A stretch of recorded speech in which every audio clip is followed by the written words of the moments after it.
to Narrative News, wanted to share this extraordinary clip from August 2011 during the 4-day uprising by the most poorest and oppressed working classes led by the black youth after the police killing of Broadwater Farm Council Estate resident Mark Duggan or Mark Dugan.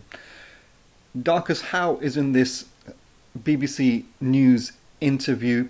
Darcus Howe is a veteran of the radical black grassroots, coming from Trinidadian heritage, the nephew of leading global revolutionary socialist and Marxist thinker C.L.R. James. Darcus Howe was associated with the Mangrove 9 and the related grassroots resistance in Ladbroke Grove, Notting Hill, after the criminalisation of the black revolutionaries in and around the social hub of the restaurant, of the Mangrove restaurant on the All Saints Road.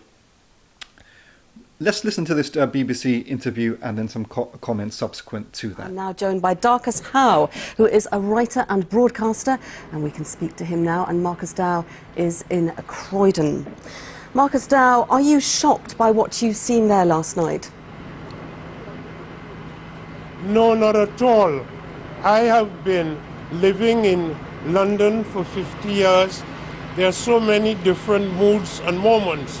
But what I was certain about, listening to my grandson and my son, is that something very, very serious was going to take place in this country. Our political leaders had no idea. The police had no idea. But if you looked at young blacks and young whites with a discerning eye and a careful hearing, they have been telling us, and we would not listen, that what is happening in this country to them is Mr. wrong. Howe, if I can just stop you, Mr. Howe, for a moment. You say you're not shocked. Does this mean that you condone what happened in your community last night? I condone, of course not.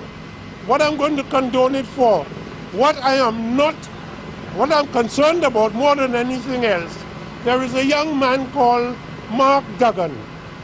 He has parents, he has brothers, he has sisters, and few yards away from where he lives, a police officer blew his head off.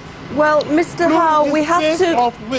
Let me finish. Mr. Howe, we have to wait for the official inquiry before we can say things like that. We don't know what happened to Mr. Duggan. We are going to wait for the police report on it. If I can take you on a little bit, you were talking about your grandson, you were talking about young people.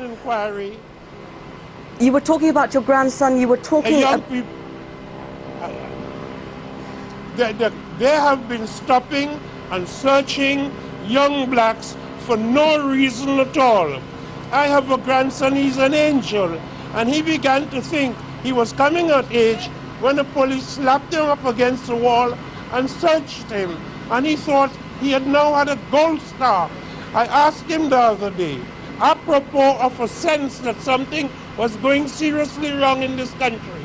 I said, how many times have the police searched you? He said, Papa, I can't count. There's so many times. Mr. Howe, that may well have happened, and if you say it did, I am not to gainsay you, but that is not an excuse to go out rioting and cause the sort of damage that we have been seeing over the last few days. Where were you in 1981 in Brixton? Mr. Howe, I don't call it rioting, I call it an insurrection of the masses of the people. It is happening in Syria, it is happening in Clapham, it's happening in Liverpool, it's happening in Port of Spain, Trinidad, and that is the nature of the historical moment. Mr. Howe, Mr. Howe, if I can just ask you, you are not a stranger to riots yourself, I understand, are you? You have taken part in them yourself. I have never taken part in a single riot. I've been on demonstrations that ended up in a conflict, and have some respect for an old West Indian Negro and stop accusing me of being a rioter. Because you won't tickle me to get abusive. You just sound idiotic.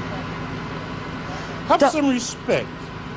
Darcus Howe, have grandchildren. thank you very much for joining us from Croydon. Darcus Howe, their writer and broadcaster.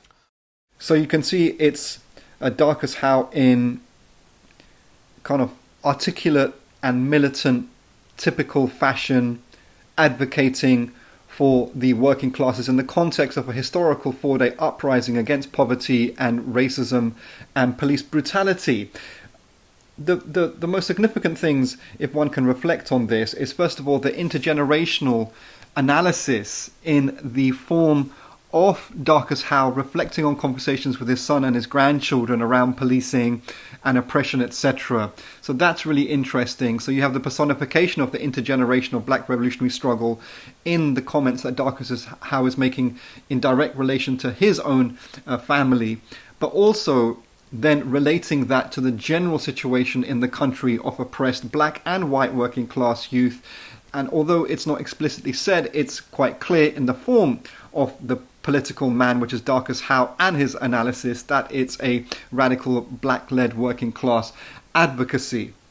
And then also in the context of the August 2011 uprising, where the general left, even radical elements of the left, even elements of the black and brown left, really failed many of their challenges and their duties and their responsibilities around that historic uprising. You have the figure of Darcus Howe centrally in the colonial British platform of the BBC, being absolutely defiant and giving generally the correct analysis. Now there's a comment in which Darcus Howe is saying, well, the uprisings is happening globally, and he references the Syrian context of that, of what happened there during the spring of 2011 in Syria, which unleashes a number of really deeply problematic things there. But we're going to leave that aside, but it requires a separate conversation to understand what happened in Syria and the way in which Britain, France and the USA played and also leading NATO country, Turkey, played a role in that, along with the white settler colonial state of Israel and the Gulf monarchies. It's a complex thing.